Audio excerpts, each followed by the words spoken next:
Va bu bizda algitsid basseyn deganlar biladi buni.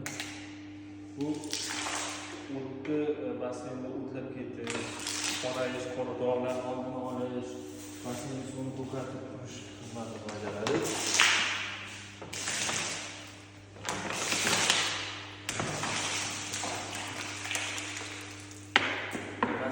Basseynimizni holatini ko'rasizlar, ertaga ko'rsatamiz qanaqa bo'ladi. Mana bu shakarga o'xshagan bo'ladi.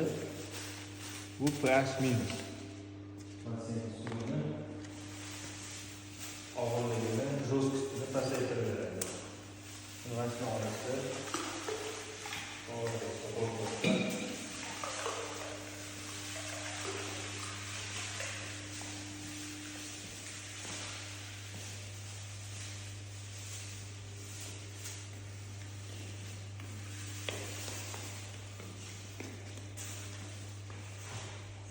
tabletkamizni hamma biladi. 5 ga 1 tabletka. Buni singil hisoblanadi.